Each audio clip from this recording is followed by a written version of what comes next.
Political science lecturer at the University of Ghana, Professor Ransford Jampo, is demanding a total overhaul of the majority leadership in Parliament. He's described the posturing of the majority side as hawkish. The leadership frustrates efforts at building genuine consensus. He's been speaking in our latest Hotline documentary, Ghana's Hung Parliament, a blessing or a curse. Here are excerpts for you from that.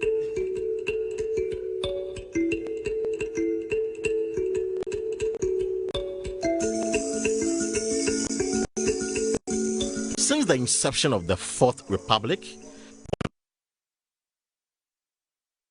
first time in Ghana's history that the legislature recorded 170 male MPs from both sides and also 20 female MPs from the divide, plus an independent MP representing the people of Fomena in the Ashanti region. Some Ghanaians were excited about the current responsibilities and sharpen the country's parliamentary democracy. Ransford Jampo is a political science lecturer at the University of Ghana. If you have parliament and it's always one-sided, one side led by majority, and you always have minority, and the majority will always have the powers of the executive. When we got to 2020 and we held elections, Ghanaians said enough of that kind of parliament. They voted to give us a hung parliament. And for me, it is unique to the extent that it's not happened before. It is unique to the extent that now flex. Governments, and it's not peculiar to Ghana, governments, ruling governments have agenda that they pursue. They need to drive the agenda with the approval of the legislature as provided in constitutions the world over. And so if you have the numbers and you are in government, it makes your work easy. If you don't have the numbers that and travels with you on the journey that you want to go. So the first head of members of the governing NPP had crossed at the start of the 8th Parliament was to get the NDC caucus to back down on its quest to nominate a candidate for the speakership. Agreed to nominate Alban Babin as their candidate for the election of the speaker when former Speaker of Parliament, Professor Michael Quay, who at the time was still interested in being the speaker, reached out. But I told him, Prof, you know the difficulty that we have when we go through that path. But if your party can present you, and our party doesn't present a position, because as at that time, my party hadn't taken a decision as to whether we feature a speaker or not. If you can get your party to do this, and then my party doesn't put a candidate on my to reach out, and I also added, sorry, that since after the election, nobody is reaching out from your end. So my party hasn't yet met. We are meeting today to consider what to do. They said, oh, that Mama Jusu is the Council of Elders on our side. In my view, if you could talk to Hackman, who is the Council of Chairman of the Council of Elders, to start talking from the top. If some understanding is reached, that then it becomes easy. But obviously, as a way, I will stand by what my party says.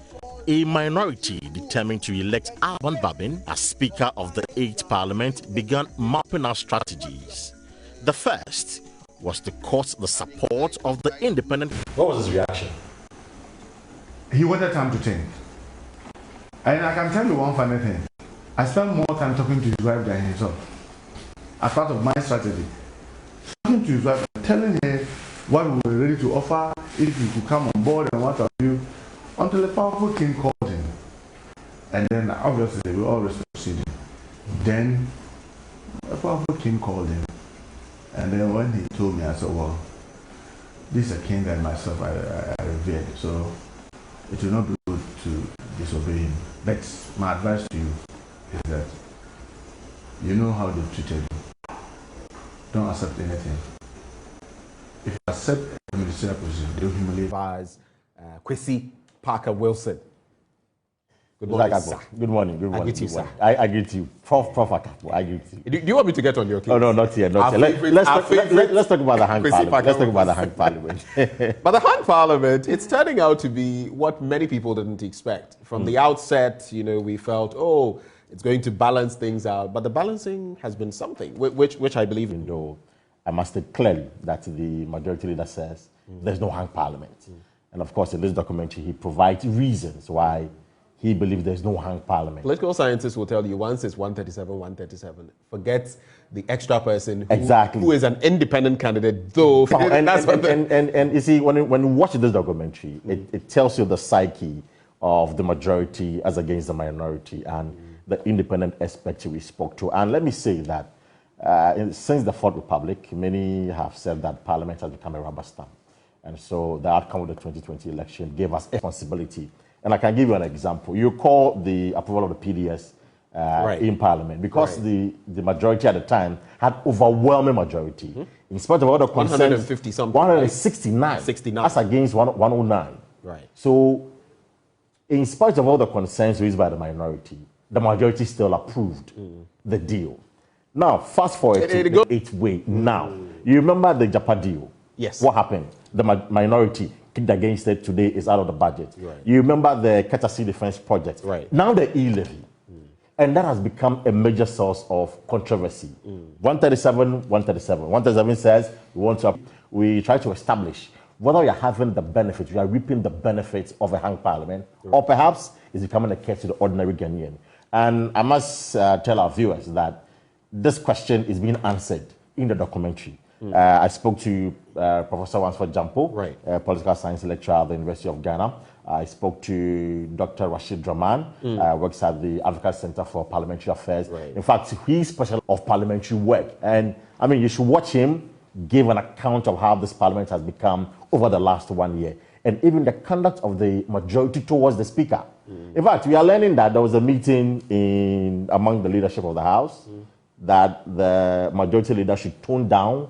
Tells me that he has never seen a speaker who has been challenged under this Fourth Republic more than the Right Honorable Speaker Alban Babin. You know, the other day I was having a discourse here, I think it was with Manuel Kranting, our other colleague, and I was mentioning that, you know, even on the so is this, if you want to build consensus, or if you want the other side to hear you out, and then you start agitating, I mean, I don't know, but... You don't know how it's going to work out. But I must say that this evening at 8:30, the documentary is airing. Of course, at 8:45, documentary. I entreat all our viewers to spend some time and then watch this documentary to understand the nature of the parliament you have in the 8th Parliament. And every individual in this country is interested in Parliament. You have a representative in Parliament. So you need to watch out for what they do in Parliament. As Chairman Sabonsi said, go through the laid-down procedures.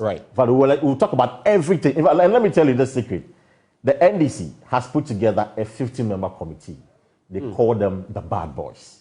The Bad Boys? The Bad Boys. TBB. So we have MPs, your MP, who perhaps is in Parliament. And he's a bad boy. And he's a bad boy. He's a bad boy. And so these bad boys are the ones who ensure that at every critical, including the election of the speaker, the e-levy, among others. So as you are going forward, the next probably 2.5 years now, the bad boys will have a lot of work to do. When there is critical decision to be taken in Parliament, these bad boys will be given the assigned roles to ensure that this documentary. The bad boys. The bad boys. They call them the bad boys. You want to find out about all of that, all the fireworks on this Hotline documentary. So don't you miss out on that. But thank you very much, Parker, for joining. Thank you for having me, Ben. Well, right from here, right from Parliament, we'll be looking at, well, maybe the broader situation. Not just Wajay has been talking to us about how he feels the contagion that has affected Mali, Guinea, and even recently Burkina Faso is also extant right here in Ghana. We've heard the likes of Professor Enning. We'll bring you that conversation right after this.